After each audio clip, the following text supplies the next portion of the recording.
دوستو، یہ کہانی ہے ایک ایسے نوجوان کی جو مکہ مکرمہ کے شہر میں اپنی خوشبو اور رنگینی اور چمک دمک میں مشہور تھا، اور جاہ و حشمت کی اس دنیا میں ہر قبیلہ اپنی برتری کے لیے کوشاں رہتا تھا۔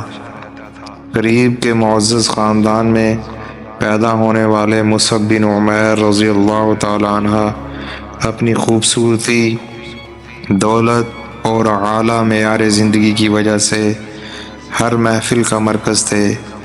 ان کا لباس ہمیشہ اعلیٰ درجے کا ہوتا اور ان کی خوشبو مکہ کی گلیوں میں دیر تک رہتی۔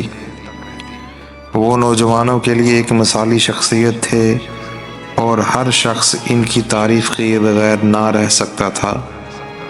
دوستو، صحابہ کی زندگی کو سمجھنے کے لیے اس چینل کو سبسکرائب کریں۔ لیکن اللہ تعالیٰ نے ان کے لیے کچھ اور ہی منصوبہ بنایا تھا۔ مکہ میں اللہ کے رسول صلی اللہ علیہ وسلم کا پیغام پھیلنے لگا تھا۔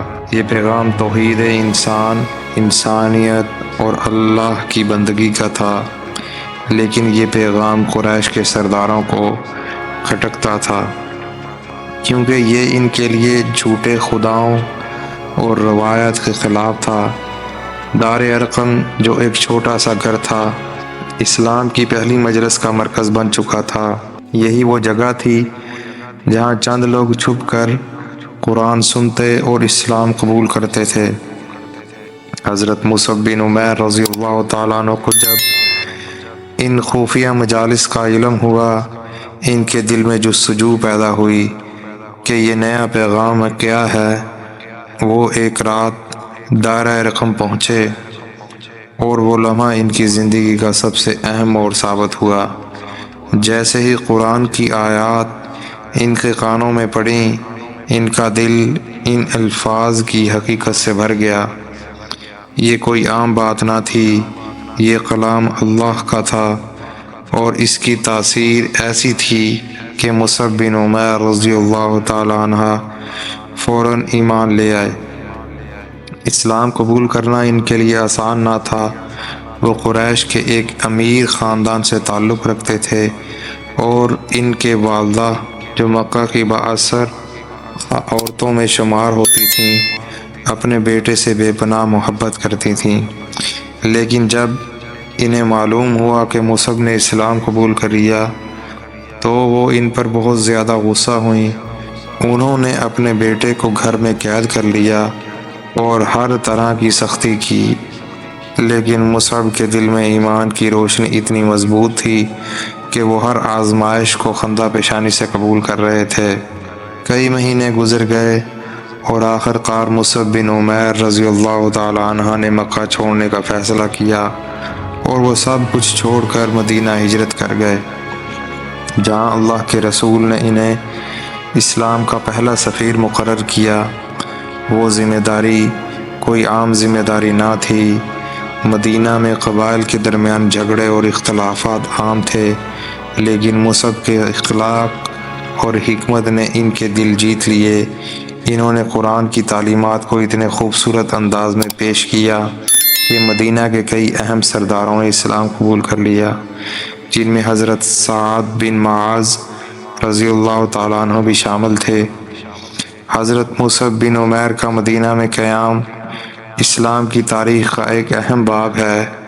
ان کی دعوت کے نتیجے میں مدینہ کے لوگ اسلام کی طرف مائل ہوئے، اور یہی وہ شہر تھا جہاں بعد میں اسلامی ریاست کی بنیاد رکھی گئی۔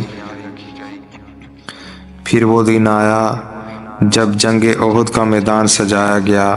یہ جنگ مسلمانوں کے لیے ایک سخت آزمائش تھی۔ اللہ کے رسول صلی اللہ علیہ وسلم نے حضرت مصعب بن عمیر کو اسلامی لشکر کا علم بردار بنا دیا، اور یہ ایک بہت بڑا اعزاز تھا، لیکن ساتھ ہی یہ ذمہ داری بھی بہت بڑی تھی۔ جنگ کے دوران حضرت مصعب دشمن کے نشانے پر تھے، کیونکہ وہ اسلامی لشکر کا علم تھامے ہوئے تھے۔ دشمن نے ان پر حملہ کیا اور ان کا ایک بازو کٹ گیا، لیکن انہوں نے اسلام کے جھنڈے کو گرنے نہ دیا، پھر ان کا دوسرا بازو کاٹ دیا، مگر وہ اپنے سینے سے علم تھامے رہے۔ آخر کار ایک دشمن نے ان پر وار کیا اور وہ شہید ہو گئے۔ حضرت مصعب بن عمیر رضی اللہ تعالیٰ عنہ کی شہادت کے بعد جب ان کی تدفین کا وقت آیا تو یہ منظر دیکھنے والوں کے دلوں کو رلا گیا کہ ان کے پاس ایک کپڑے کے سوا کچھ نہ تھا۔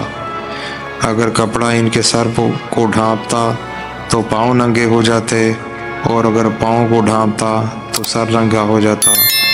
اللہ کے رسول صلی اللہ علیہ وسلم نے اپنے صحابہ کے ساتھ مل کر انہیں دفن کیا اور ان کی قربانیوں کو یاد کرتے ہوئے فرمایا، دنیا میں سب سے زیادہ ناز و نعم میں پلے ہوئے نوجوان کو دیکھو، آج اس کے پاس کفن کے لیے بھی پورا کپڑا نہیں ہے۔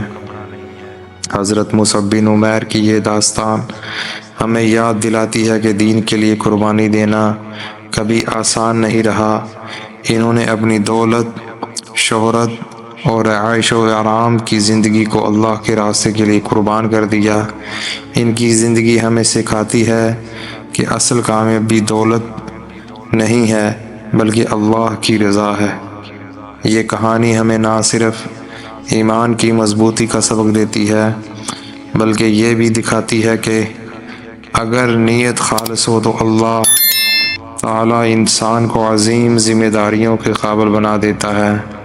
حضرت مصعب بن عمیر رضی اللہ تعالیٰ عنہ کی زندگی پر ہر مسلمان کے لیے ایک روشنی ہے جو انہیں دین کے لیے کچھ کرنے کی ترغیب دیتی ہے۔ دوستو، صحابہ کے واقعات کو سننے کے لیے اس چینل کو سبسکرائب کریں اور اپنی زندگی کا رخ تبدیل کریں۔ السلام علیکم۔